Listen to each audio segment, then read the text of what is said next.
Claire Obscure Expedition 33 has been one of the surprise games of 2025. People seem to absolutely love this game. It was very well received by critics and fans of the JRPG genre alike, and actually won the Game of the Year at the Jeff Keighley Awards, and it seemed like everything was riding high for this game. It was a rousing success. It was something that people could resonate with. It kind of bucked the trend of the big video game industry with all the overinflated budgets. A smaller team releasing a passion project at a budget price point was something that was very appealing for gamers. And the fact that it was a great game definitely helped solidify the deal.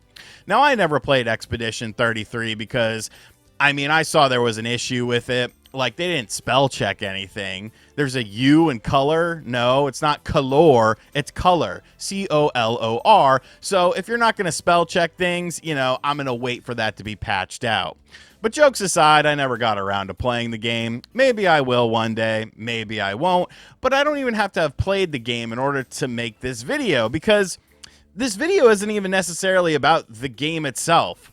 It's about how the internet has turned on the poster child for gaming in 2025. Smaller budgets, smaller team, budget price point of a release of a game that everyone loved to a game that a lot of people hate. And I want to talk about why this has happened, why the internet has turned their backs on this game, and just have a discussion about it. I'm not saying my opinion is correct, it's just my opinion. But as an outsider looking in, I definitely have quite a few things I would like to say about this. First time on the channel, hit that subscribe button. But let's hop into this. So, where did this thing start to change for Expedition 33? What was kind of the first thing that happened that made the internet start turning their back on it? Because really, it's been two specific things. And the first thing involves, the Game Awards, the Keighley Showcase. Claire Obscure Expedition 33 was up for many different awards, and at the Keighleys, it ended up winning 9 out of the 10 awards that it was nominated for.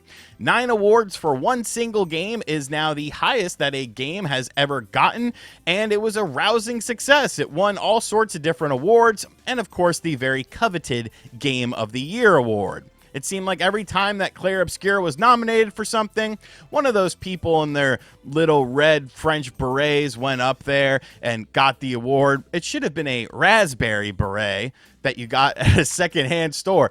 But yeah, obviously they kind of leaned into the whole oui, oui, monsieur French thing with the attire that they were wearing. But they definitely won a lot of awards there. And at first people were like happy for them.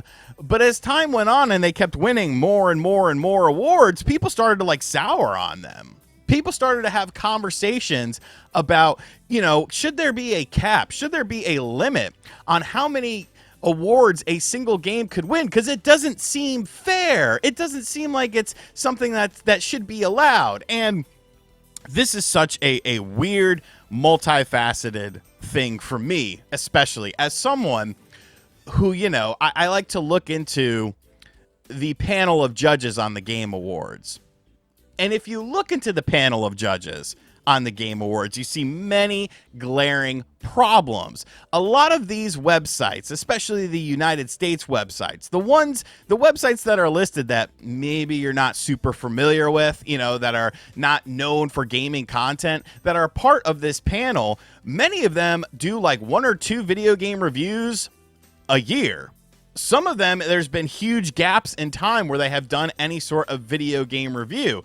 Now, that's not to say that the people working for these websites haven't played the games, but they sure as hell haven't talked about them on the website they're representing. This, to me, seems more like a problem with the panelists of the Game Awards, the people that are choosing who is winning these awards, more so than the game itself. And also, why would you blame a game for being superior to other games? If a game is a cut above everything else going on, why would you hold that against it? Why would you be mad at that? Oh, this great game that I love, it won all these awards. I'm so angry. It didn't give other people a chance. This isn't participation trophies. Just by being nominated for a Game Awards is quite the, it's quite the accomplishment. that's something you can hang your hat on. Oh yeah, we were nominated for Game of the Year nomination. I don't think many people actually purchase games based on what wins at the Game Awards. Granted, it could bring some, exposure to a game that maybe people weren't familiar with, but at the end of the day, it's not like, well, this was the Game of the Year and I need to buy it. So why did people turn on this game for being great, winning a bunch of awards, and then that made them mad? I really think it boils down to a thing kind of like this, if I can use an analogy here. Essentially speaking, when you have an artist, like a musical artist or like a certain movie or something that really resonates with you, that's kind of a little bit underground. Obviously, they have had some success. They released a film, they released an album or something like that, but it feels special to maybe you and your group of friends. It's kind of an underground, unknown thing. But then they get a bunch of critical acclaim. They release something that's commercially successful and they win all these awards. You kind of feel left behind. That special thing to you, that thing that you grew an attachment to, has now become essentially mainstream, thus losing some of its luster. I can think of a perfect example of this that, I kind of had when I was younger, and that's involving Curtis Jackson. When 50 Cent first came out on the scene, everyone thinks of the Get Rich or Die Trying album as like his first album. But if you kind of knew what was going on with him, he actually had another album before that, Guess Who's Back, which was kind of like a compilation of like his best mixtape stuff. And I actually had that album. So I was familiar with who 50 Cent was. And I was like, oh man, this guy's great. He's a great artist. These songs are awesome. Like, this is some cool stuff. So you kind of put other people onto that. But then when Get Rich or Die Trying came out, and obviously I'm in high school at this time, when you see the doctor's son, the little preppy boys and stuff like that, and now they're rocking with the album, it kind of loses a little bit of its luster. It kind of loses a little bit of its cool. It's like, well, I knew who he was before you did, but now he's this big success, and now, I'm not happy about that. But at least I was a teenager for that. Like, nowadays I like to see small things and small artists and small games become successful, especially if I like them a lot. Like, I feel like at least I've matured a little bit in that sort of regard, but a lot of people on the internet haven't. They want to have this thing and keep it to themselves and keep it to their friends. But when it gets that mainstream publicity, now all of a sudden it's a big problem. And that's kind of how I view this particular situation involving Clair Obscur Expedition 33. It was this, I wouldn't say niche game, but it definitely felt like very grassroots. It felt very low to the earth. And then to see it win all these awards and get all this critical acclaim and all of this sort of stuff, people felt a little bit burned by that. And I don't think they should.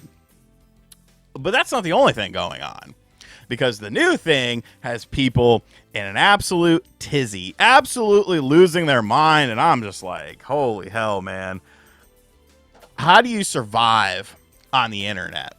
Because basically what has happened now is that it has been discovered that there was some generative AI that was used in Clair Obscur Expedition 33. And if you know anything about the AI situation, people are against it. And honestly, rightfully so. I feel AI has become this big problematic thing. And, when you're looking at things like how it's impacting, the video game industry in terms of pricing, you're now making all these AI data centers. I've talked about this a lot on different videos and how it's going to, essentially create a bit of a gaming crash that we're already seeing. The lowest system sales since November of 1995 happened in November of 2025, or 1994, I should say, happened in November of 2025. And that's a very scary thing. However, there are layers to the AI discussion, I feel. So what did they do? What happened here? Well, it's actually a bit of an older story. This was talked about months ago. But this right here, this is what you're seeing right here. This was made with generative AI. This poll that has newspapers on it was not made by a human. It was made by generative AI. Now, as the story stands, These were assets that were used back in 2022 when generative AI was first becoming a tool. Some of the people that were working on the game used generative AI to, come up with something to do. It was supposed to be a placeholder. It unfortunately made it into the mainline release of the game. They have since patched it to remove the generative AI stuff from the game, and now it's not generative AI now. But because of this poll, everyone hates this game now because it's like, you use generative AI. You did this, you did that. Now, let's go back to what I was just talking about AI, the data centers, the impact that it's going to have on the economy and on the video game industry, the automotive industry, the cell phone industry, the technology, any sort of technology. Pretty much every industry is going to be affected by this. Now, did the developers make AI in order to create this image? They are the ones that are building the data. No, they're not building data centers. They're simply using a tool that is now readily available. The cat is essentially out of the bag with this. You could not like AI because of the impact that it's going to have on society. But the problem is that the cat is already out of the bag. AI is already here. If you're so mad about a poll using generative AI to have a newspaper image on it, then I guess you should get rid of Twitter, where you're complaining about AI usage in here, because Twitter has Grok embedded into it, which is AI, which has generative AI. I guess you shouldn't use your cell phone. I guess you shouldn't use Google search, because Google search populates AI stuff. I guess you shouldn't watch, those crappily made Suno videos that have, like a cat and a dog getting along or something, because you are feeding into it. Like, why is this the line in the sand for so many people with it? Like, I don't understand why this particular thing is the hill to die on. Now, people have been questioning, well, maybe they use generative AI for other things and stuff like that. But you kind of have to look at what generative AI and AI in general is as a tool. And it's a tool that, unfortunately, is now available to everyone. Are you going to get mad at people for buying Unreal Engine assets? Are you going to get mad at people for using pre-built game engines? Are you going to get mad at someone who is, driving a car? Oh, driving a car? What are you talking about? I mean, don't you think the horse and buggy industry was very concerned when the Model T came along? Like, I'm sure they were. It's something that I understand the problems of it, and I understand that it's going to be potentially a very shitty situation. But the thing of it is that this is out in the open, and I'm sure every single person watching this video has used an AI thing in some way, shape, or form. Whether you realize it or not, that's your sort of thing. Have I used something like ChatGPT before? I have. I don't use it every day. I use it once in a while. But if I have a video idea and I've done the video and I can't really think of a good title, I'll put in what the video is all about, and ChatGPT will give me some ideas. Now, usually what I do is I take a look at the ideas and I kind of blend them together to make the title for the video. But I would be a hypocrite if I sat here and said that I've never used ChatGPT or any sort of generative AI. Any sort of generative AI to make a funny picture of a friend and send it to them, or a funny video of a friend and send it to them. Like, I get it. Trust me, I get it. But to sit here and say I'm never going to support anything that has generative AI, blah, blah, blah, I feel that's very short-sighted, because I feel like every company is going to be doing that. And if anything, I would think that the smaller companies doing it wouldn't be as evil as a thing, because the smaller companies have smaller staffs. It's not like they're getting rid of people that are working on the game. It's not like they're firing an artist because they no longer need them because of things like generative AI. That's the kind of stuff that's going to happen at the bigger companies, because they're so concerned with profit margins. I would think the smaller companies, dabbling in this, using it for certain things. It's not like AI can completely create a game or completely create a world. Eventually, it will be able to. Spoiler alert. But as it stands now, it's still very extremely limited. It's kind of a bit of a fad. How long this fad, ends up going on and how much it really grows, time will tell with it. But I say all of that to say one main thing. How have we gotten to a point where now this game is bad? Because that's what people are doing. They're flipping on it and essentially saying the game is bad because of this poll. So because this poll used images that are generative AI, not nonsensical images that has no impact on the game, has no impact on the story, has no impact really on the world, has no impact on anything. It's simply background filler. Because of this, now the game is bad. Now we don't like this game. Do you see how hypocritical it was? And how hypocritical that is? You didn't even know that it was in the game.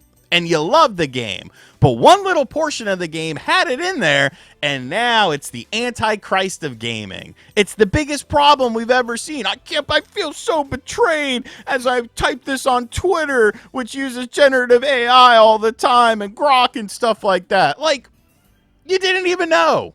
And that's the problem with all of this, is that this is a tool that is going to be integrated by companies, and you're not going to know. There's going to be times where you're like, oh, is this game...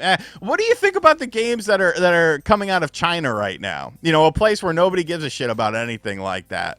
Don't they look pretty familiar? Doesn't it seem like there's a bit of a template going on there? How do you think those games are being created?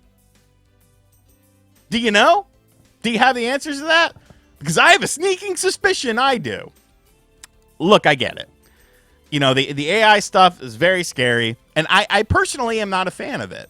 As far as building the data centers and stuff like that, and all this crazy over-reliance on it, the way it's impacting gaming prices and stuff like that. But this game was not created using AI. It had an AI asset in it.